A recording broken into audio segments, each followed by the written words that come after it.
friends. So it's Sarah again. I'm glad we are meeting here again. And for the very first time, I want to welcome everybody to the Wow Facebook forum. Yay, we made it.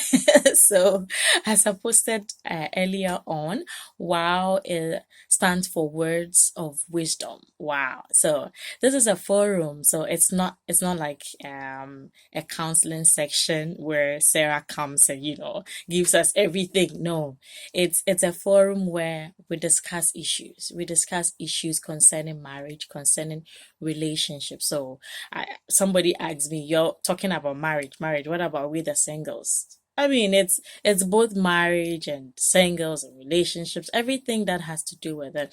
And you are as important as you can think of. You are important in this forum because we want to listen to you. We want to get your feedback. We want to know what you also think. So this is basically something that we've created so that we get a chance to talk about these issues. Okay. So to my French guys, I want to say bonjour, ça va. I get messages from my French guys that they go like, bonjour, and I respond bonjour, ça va, and I respond ça va très bien, merci. Et vous? And then when immediately they continue, I just log out. Please pardon me. I promise to polish up my French, but for now, please pardon me. I promise that I'll make it up to you guys, okay? So once again, welcome everybody to the Wow Facebook forum. Please tell your friends about it. This is a very educative program, okay? And I'm glad that I'm getting the responses, I'm getting your comments, I'm getting your suggestions, which is very good. I tell you, people are benefiting from this, so don't stop it, okay? Thank you very much. So today we have something very interesting to discuss, as I always say, and today's on it's something I've been thinking about the whole week.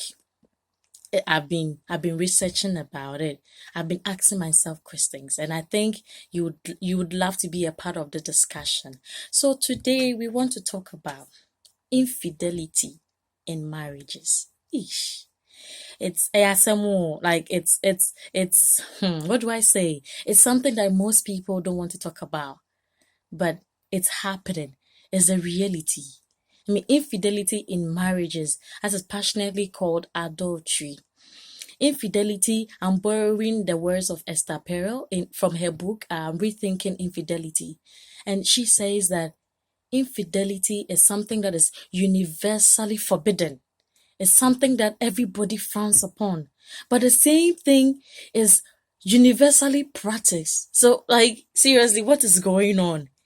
Infidelity has been there since the inception of marriage. It's as if to say that immediately marriage was created, infidelity was also created.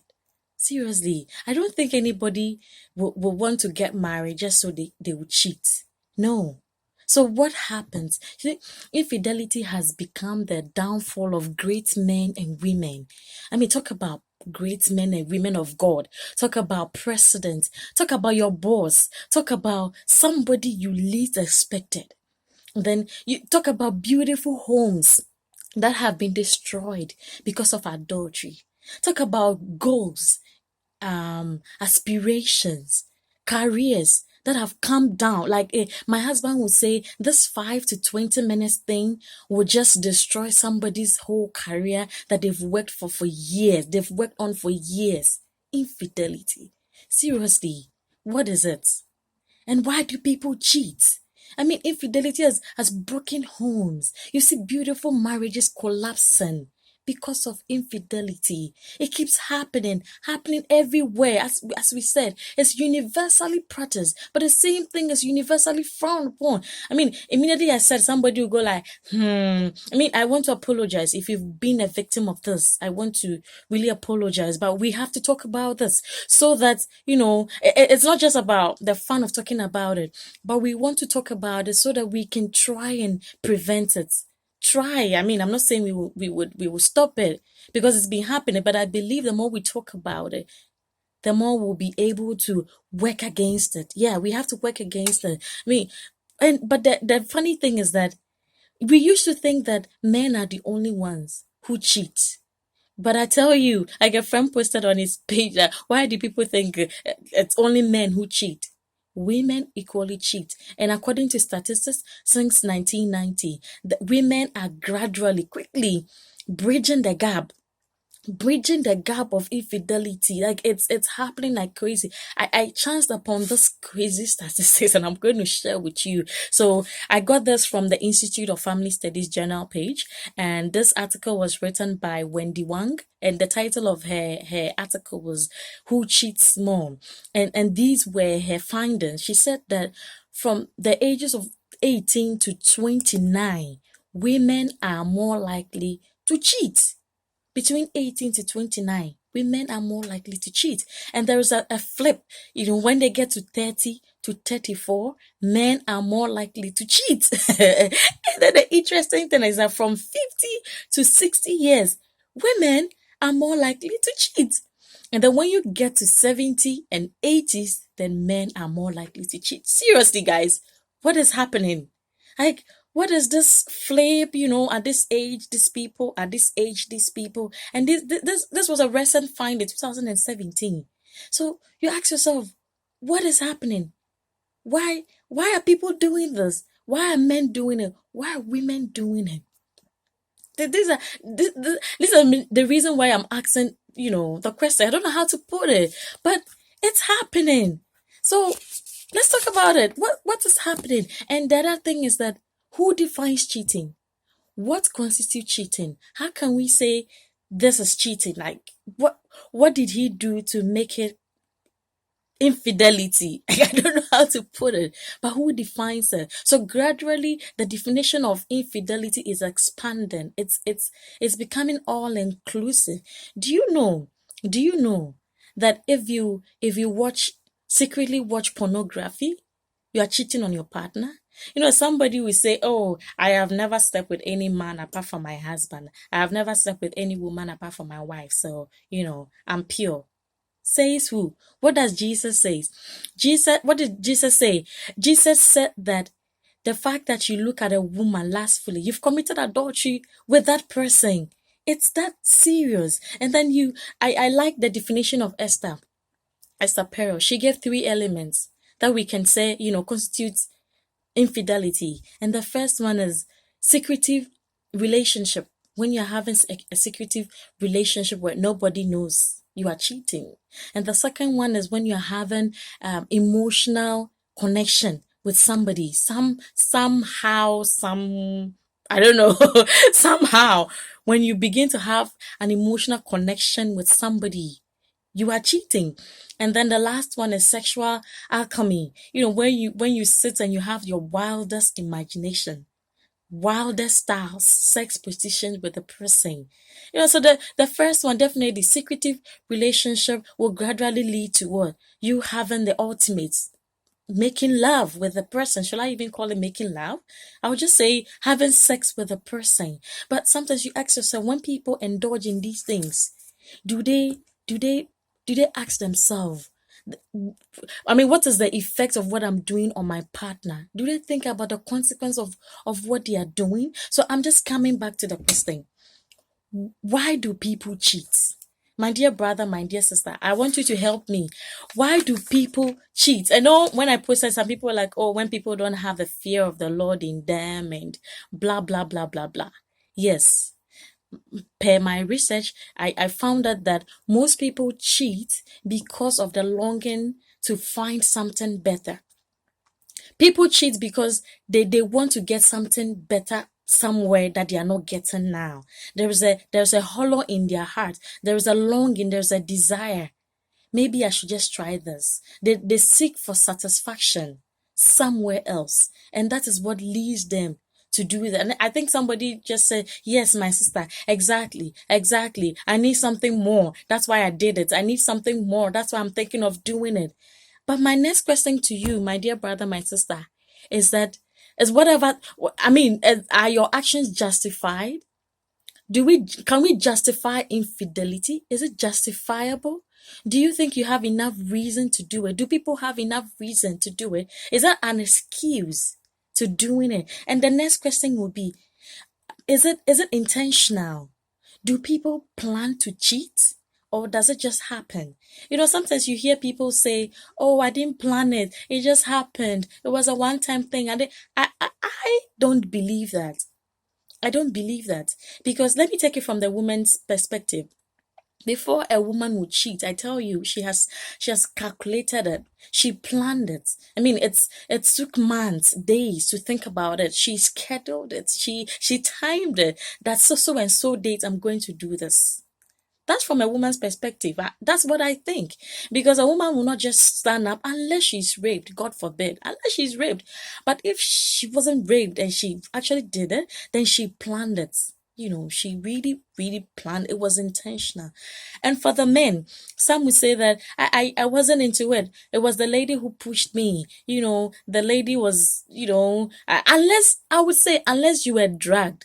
But if you really went to do, you went into it, I don't think you would say that it happened by chance. If the other lady was pursuing you and doing all that, I think your eyes were open enough to see. The indications were there. You either you just ignored it or you refused to take precautions. That's what I would say. So infidelity is not something that happened by chance. It's something that really happened. You planned it. And then the other thing I want to ask them, why do people cheat? Is it because we lack the understanding of marriage? Do we lack the concept of marriage? Do people marry not knowing what they are actually getting into? Is that what is happening? Is that why people cheat? And then the other thing is that, is it attitude now? Is it a personal thing, or as somebody would say, is it genetically influenced? Is it in the system? Somebody will say, "Oh, this family, everybody cheat." Is that so? I don't know. That's why I'm asking. I need you to respond. Is that so? Is it attitudinal? Is it societal? Do people cheat to serve as a revenge on their partners? Do people cheat so that it will be a punishment? Or do people just cheat just to satisfy their own desires? I don't know. I'm asking. Let's talk about it. And the other thing is that, I mean, does it solve anything? I'm talking to you, you watching me right now. Do you think infidelity will solve anything? Do you think going to hook up with that gentleman, with that lady, is actually going to solve your problem? Well, maybe for a moment, but have you thought of the long term? Have you thought about the long term effect? Answer me. Is it going to solve anything? Maybe you're thinking of going to do that. Maybe you did it. I want to ask you, after cheating on your partner, did it solve anything? Are you much happier than you were before? And then the other question is that, should infidelity, I am really interested in this question. Should infidelity be the end of our marriages? It's sad. It's sad, as I said initially. Infidelity has broken beautiful marriages, marriages that people were looking up to. Before you know, they are breaking up. Before you know, there is a divorce, and you ask yourself, what happened? Infidelity. But seriously, should it be a reason why we divorce? I don't know. I spoke to a friend, and she was like, the only thing that will break my marriage would be infidelity. I thought about it. I don't know how I would take it. I'm not praying for that, God forbid. And don't try my husband. Don't try my husband, no. Otherwise, the way I'll pray against you. The way I'll pray against you. So seriously, but should it be the end of our marriages? Can something be done about it? And I have another question for you. Have you considered the fact that your spouse, your partner can cheat on you? Somebody will go like, no, no, no, no, no. I don't want to hear that in my house. There is no way my partner can cheat on me. Hey, for my husband, he loves me. Oh, he can't cheat on me. For my wife, oh, she's a good girl. She can't cheat on me. She can't cheat on me. Really? Please. Yes, we will dream papa no now we dream bonnie. Have you thought of the fact that it can happen if care is not taken? I don't want us to think that we are beyond these things. See, when you start thinking like that, you are treading upon dangerous grounds. Let us accept the fact that we are culpable. We can become corporate if we don't take care. I mean, as you're seeing me like this, I'm not an angel. I'm a human being. And if I don't take care, I might end up doing that. God forbid, I would say. But same applies to you, my dear man of God, my dear Holy Ghostia sister, my dear disciplined lady, my dear disciplined wife. It can happen to you if care is not taken. So I just think that as couples, we have to sit sometimes and talk about these things. Ask your partner, what will happen should something like that happen? What will happen to both of us should one of us cheat? I mean, nobody is going to be happy to do that. But then when you talk about it, then you work it out. You put in measures. I will just put in this. I'll chip in this. When I was dating on campus, I mean, I know it doesn't relate to this, but I'm going to say when I was dating, I once asked my boyfriend, now my husband, I was like, Charlie, what makes us think that we will end up getting married to each other? I mean, I was so concerned about it. I was like, what makes us think that this is going to end in marriage? And he would be like, why are you saying that? But I always tell him that well, people started like this, but they didn't end up marrying. People started like this, and after school, that was the end of it. So how sure are we that we will get married? And after thinking through, we always tell each other that it depends on us. It would depend on us. We shouldn't take each other for granted. If we do, before we know, we are breaking up. And now that I'm married, I keep asking that question. That's Charlie, what makes us think that I'm not going to cheat on you? God forbid. What makes us think that you are not going to cheat on me? And then when we talk about that, we try to put some measures in place. In the next video, we'll be talking about, number one, things that push people, things that create people to have that longing, that desire to fulfill it outside there. We will talk about it. But for now, we just want to talk about the fact that I just want to share this, that, discuss ways to prevent it. Discuss it among your partner. And then as we continue to do this, by God's grace, I really believe in God. He can help us. Won't it be a joy that after 20 years of marriage, after 50 years of marriage, after 30 years of marriage, you stand somewhere and say, I have never known any man or any woman apart from my partner. Oh, gee, that would be the biggest reward. I would like to do that. I would like to proudly say this somewhere, that after 30 years of marriage, after 40 years of marriage, I have never known any man apart from my husband. And I know you would also love to say that, but it doesn't come easily.